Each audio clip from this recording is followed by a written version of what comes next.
vous parler de deux petites secondes du Chevalier Paul, qui est donc la deuxième frégate Horizon française et troisième du programme Horizon, puisque vous le savez peut-être, c'est un programme franco-italien de 4 bâtiments, deux françaises, 2 italiennes, qui s'intercalent, une française, une italienne, une française, une italienne, qui sont des bateaux quasiment identiques à quelques détails près.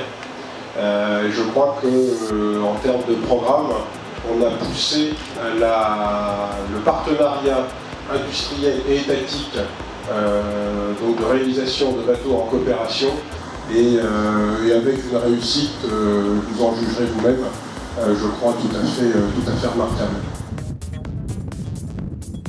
Et le bateau a fait sa première sortie à la mer fin novembre, en novembre 2007.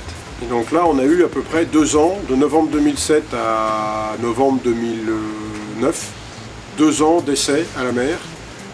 Depuis le 21 décembre 2009, le bateau a été pris en charge par la marine. C'est la première fois que l'on part aussi longtemps avec ce bateau. Et donc c'est vraiment un test d'endurance. Un test d'endurance avec notamment une une volonté de le tester en eau froide. Ça, c'est ce que l'on vient de terminer, qu'on va terminer dans quelques jours. Leurs caractéristiques, en fait, par grand froid, leurs caractéristiques techniques se modifient et ça peut avoir des implications sur les différents systèmes. Le spectre de mission est très large. La première mission de ce bateau, c'est vraiment la protection aérienne à partir de la mer. Mais ça peut être aussi une protection d'une zone à terre. Parce que la portée de 400 km de détection, elle est aussi valable au-dessus de la Terre. Les bateaux équivalents, c'est quoi? C'est les types Harley-Burke américains, c'est les types 45, les types 45 des Britanniques, ce sont les types, les F-100 espagnols. Alors, en France, c'est une frégate, mais en langage, on va dire, international et otanien, ce serait plus un destroyer. À la fois par sa taille, 7000 tonnes, les armes employées, c'est plus un DDG qu'un FFJ. On a le système d'armes PAMS, qui est le Principal Anti-Air Missile System, et le radar Ampar, qui est ce que l'on a dans la boule là, sur le mât avant. Ça, c'est le système d'armes, c'est-à-dire que le système est capable de guider en simultané plusieurs missiles sur plusieurs menaces, totalement distinctes.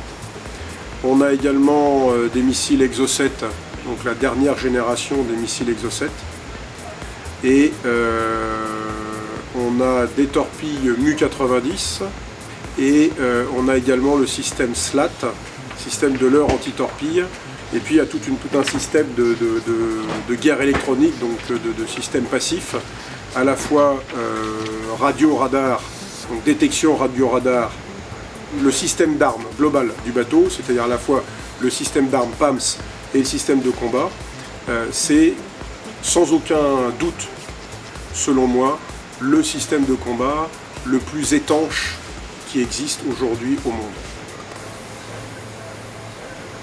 Pour ce type de bateau, 2 générations antérieures, 350 personnes à bord. La génération précédente, ils sont 240. Et nous, aujourd'hui, on est 180. Donc on voit bien la proportion. Et demain, les FREMM, donc les nouvelles frégates, 108. Alors aujourd'hui, oui, les technologies sont au service de cette diminution des équipages. Ce bateau-là est extrêmement automatisé. Parce que ça faisait peur aux vieux marins comme moi, on s'est dit, mais pour moi j'ai un petit peu de mal parce que c'est des systèmes compliqués et moi je suis pas de la génération qui est née avec les jeux vidéo et trucs comme ça. Bon, donc je travaille et j'y arrive à peu près. Mais les jeunes qui arrivent ici, en fait ils sont tout de suite extrêmement à l'aise avec ces systèmes parce que ce sont ceux avec lesquels finalement c'est les technologies avec lesquelles ils travaillent et ils jouent tous les jours.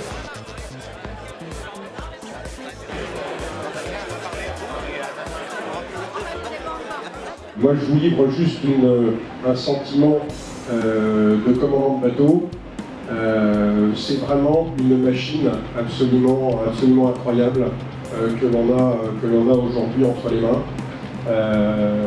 qui, je pense, n'était pas facile à réaliser dans un contexte industriel, une organisation complexe. Un programme binational, c'est pas très facile à mener. Il faut que tout le monde se parle. Et quand je dis ça, je parle des industriels évidemment, mais également des étatiques. Il faut arriver à des compromis. Et on est vraiment arrivé à quelque chose de tout à fait haut niveau des performances que l'on espérait.